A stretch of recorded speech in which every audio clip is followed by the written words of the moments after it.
Hi, this is Richard Fields with this week's Report from the Fields.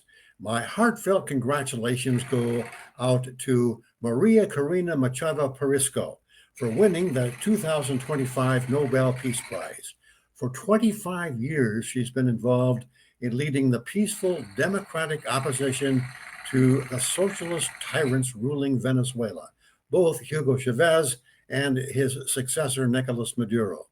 She comes from a family steeped in Venezuela's history and cultural heritage. She's super smart with a bachelor's degree in industrial engineering and a master's degree in finance. She initially worked in the auto industry in Venezuela, but in 1992, when she was a young mother of three children, she changed her career. She founded Foundation Atenea, which focused on using private funding to help orphans and street children. Then in 2001, she founded Samati. Her goal was the promotion of sorely needed electoral transparency and democratic development.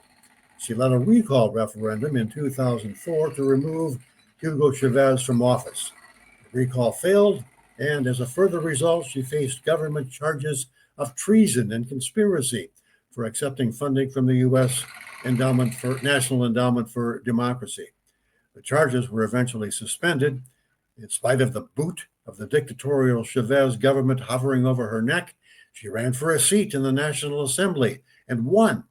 During Chavez's State of the Union speech in 2011, she accused him of expropriations, which amounted to outright theft.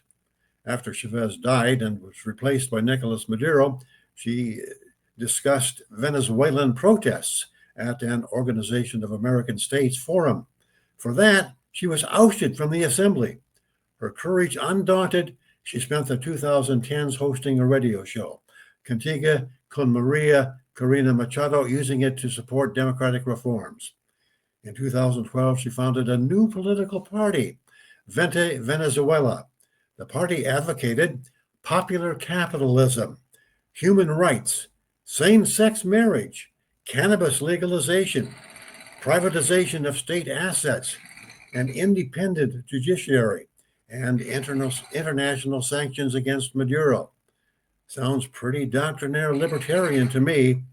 She became the party's presidential candidate. Naturally, Maduro found bogus reasons to disqualify her from running.